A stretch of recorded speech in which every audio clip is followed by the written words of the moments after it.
My name is Tyrone McKinney, and today we'll be talking about the HBCUs, and I have a couple of HBCU representatives with me. My name is Dr. Marco Robinson.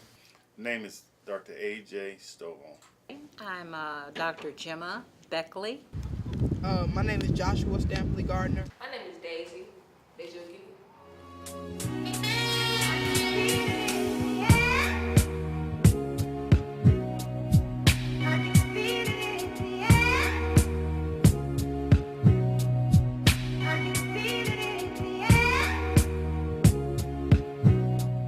1837, Cheyney University in Pennsylvania is the first to open its doors to African Americans trying to pursue a higher education. Cheyney's importance in society is unmatched at that time. It is a single entity in which African Americans receive help from an outside source. The main reason for the establishment of historically black colleges and universities is the Freedmen's Aid Society. The Freedmen's Aid Society was founded in 1861 during the American Civil War by the American Missionary Association, a group supported chiefly by the Congregational, Presbyterian, and Methodist churches in the North. It organized a supply of teachers from the North and provided housing for them to set up and teach in schools in the South for freedmen and their children. The AMA founded a total of more than 500 schools and colleges for freedmen in the South after the war, so that freedmen could be educated as teachers, nurses, and other professionals. The work of the society accelerated with the end of the war and the beginning of the Reconstruction era. Education for freedmen was seen as a top priority among both blacks and whites. The society was supported by a variety of religious groups and denominations, and it began work in the South 3 months after organizing. By the end of the first year, it had recruited 52 instructors. The teachers instructed more than 5,000 students in 59 schools. The schools were open to men, women, and children in the South. By the turn of the century, blacks has raised their rate of literacy by an amazing amount. It was a major success story since the end of the war. By then, the Democratic-dominated state legislation had imposed racial segregation and were underfunding black schools and other facilities. But that was then, and this is 2014.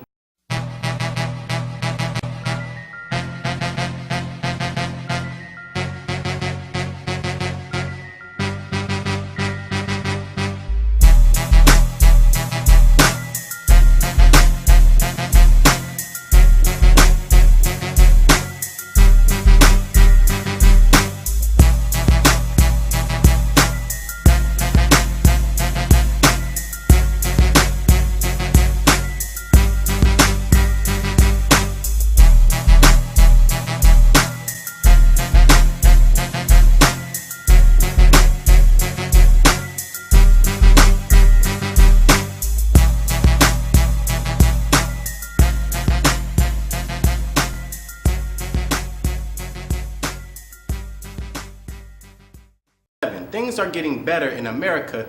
A black man doesn't have to drink from a color fountain anymore, so some people feel like HBCUs has served its purpose and has become irrelevant in society. A federal court judge ruled that Maryland violated its constitutional commitment to dissolve vestige of segregation in higher education by allowing traditionally white institutions to duplicate programs already offered by historically black colleges and universities. In the suit, filed in 2006 and argued in 2012, current and former students of Maryland public HBCUs, Bowen State University, Joplin State University, Morgan State University, and University of Maryland Eastern Shore argued that they were subject to ongoing segregative policies, traceable by the de jure of legal era of segregation. Federal District Judge Catherine Blake ruled partly in their favor, agreeing that Maryland had undermined HBCUs through unnecessary program duplications, such as the replication of Morgan State's MBA program by Towns State and University of Baltimore. Jointly, even though some feel HBCUs are becoming irrelevant, many don't.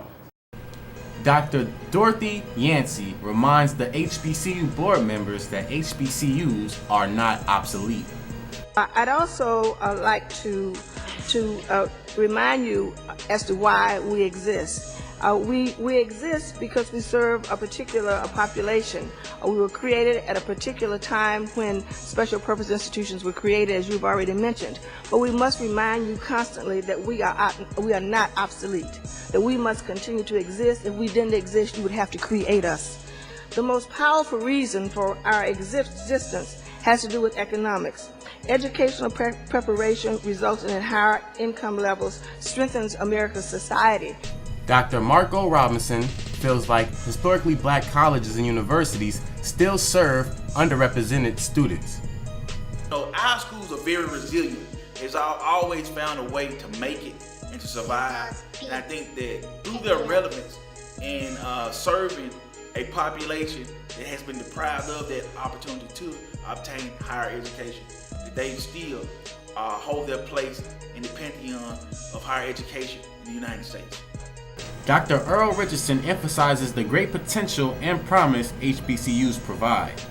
I appear today to join my colleagues in, yes, talking about the great value and contribution of our historically black colleges, but more important, to emphasize the great potential and the great promise that these institutions have for addressing some of the more vexing problems related to the social, economic, and political welfare of our society.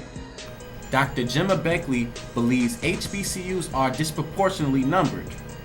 I think that we get targeted sometimes more because there's so many fewer, HBCUs. And so when some of our schools have difficulty, that means that percentage, it's sort of like that disproportionate number, end up being looked at in terms of problems. But I think that it's a struggle. It's a struggle all the time.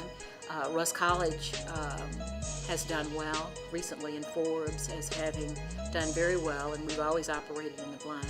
So I don't think that it is peculiar to us. I think we are much more likely to be observed because we're disproportionately impact whenever overall finances become a part of a problem. But throughout history, this has been something that not just HBCUs, but all universities have had to struggle with, unless you're among some of the top Ivy League schools in the country. Joshua Gardner tells us why he chose an HBCU. I chose an HBCU because an HBCU like Russ allowed me to develop myself academically, socially, as well as spiritually, with it being a church-related institution. Dr. Stovall says HBCUs will always be relevant. The relevance of historically black colleges, they're relevant today, they're going to be relevant tomorrow, they're going to be relevant forever. If they weren't here, we need to go and create them, okay? Now, as it relates to financial difficulties, we're in America. So black folk going to face financial difficulties in America. Daisy Ogilla says it's the interpersonal experience you get at HBCUs that set them apart from other colleges. The advantages of attending an HBCU to me is basically the interpersonal relationship you have with your professor.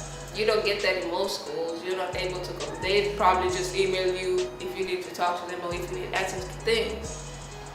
You have been watching HBCUs in American Society. My name is Jessica Love from Camden, Mississippi, and here are my reasons for choosing Russ College. As a small town girl, I wanted to belong somewhere where I felt at home and in tune with my spiritual being. After learning that Russ was affiliated with my church's denomination, things began to hit home immediately. But trust me, this is not why I chose Russ College. Its family environment, religious emphasis, and excellent communications department made it the perfect choice for a small town girl like me. At Rust, I'm a member of the world-renowned Rust a cappella choir, the Methodist Student Movement, E.A. Smith Honor Society, and this year I served as the freshman class president. I also had the opportunity as being nominated as one of the Lana H. McCord Black College Fund ambassadors. You too should have your reasons to choose Rust College.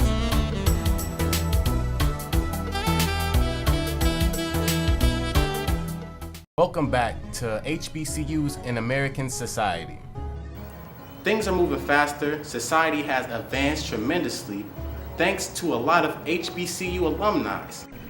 The Honorable Mary K. Bush has served as president of Bush International, an advisor to U.S. corporations and former governments of international capital markets, strategic business, and economic matters since 1991. She has had several presidential appointments, including the U.S. government's representative on the IMF board and director of Sallie Mae. She also was head of the Federal Home Loan Bank System during the aftermath of the savings and loan crisis and was advisor to the Deputy Secretary of the U.S. Treasury Department. Earlier in her career, she managed global banking and corporate finance relationships at New York money center banks, including Citibank, Bankers Trust, and Chase. In 2006, President Bush appointed her chairman of the Congressional Chartered Help Commission on reforming foreign aid. In 2007, she was appointed by the Secretary of Treasury to the U.S. Treasury Advisory Committee on the auditing profession. Jesse Eugene Russell is an African-American inventor who bought the world's cell phones. Trained as an electrical engineer at Tennessee State University, at 63, Jesse Russell is recognized globally as a thought leader, technology expert and innovator of wireless communications. He has over 30 years experience in advanced wireless communication and is the recognized father of the digital cellular technology. The historically black college and university graduate is former chief wireless architect for AT&T Bell Laboratories and served as chief technology officer for Lucent Wireless. An icon in the industry, Jesse Russell holds over 75 patents in digital cellular technologies, dual mode digital cellular phones, and digital software radio. An American legend, in 1995, Russell was inducted into the National Academy of Engineering for pioneering work in digital cellular communication technology. Russell's innovations continue to spark the international economy. The globe expects some 2.5 billion smartphones to be sold from 2010 to 2015. The main reason for cell phones' popularity over the past 20 years is the faster and easier communication it provides. Reverend Jesse Jackson is also a graduate of an HBCU. Reverend Jesse Lewis Jackson is a North Carolina Agriculture and Technical State University graduate. He was born on the 8th of October 1941. He has 7 children with his wife Jacqueline Brown. Some of the awards that has been bestowed upon him is Grammy for the Best Spoken Word Album, President Medal of Freedom, NAACP Image Award, and the President's Award. He is an American civil rights activist and Baptist minister. He was a candidate for the Democratic presidential nomination in 1984 and 1988, and served as a shadow U.S. Senator for the District of Columbia from 1991 to 1997. Through Reverend Jesse Jackson's contribution to the American society, he is considered a pillar in the American communities. Through Reverend Jesse Jackson's contribution through politics, he is considered one of many contributors from an HBCU. HBCUs, you know, they near and dear to the students that it embodies. Definitely when it comes to the African American culture, such as myself, I attend Russ College, and I believe that it does a great duty in providing quality information and education about me and my culture. So hats off, kudos to HBCU.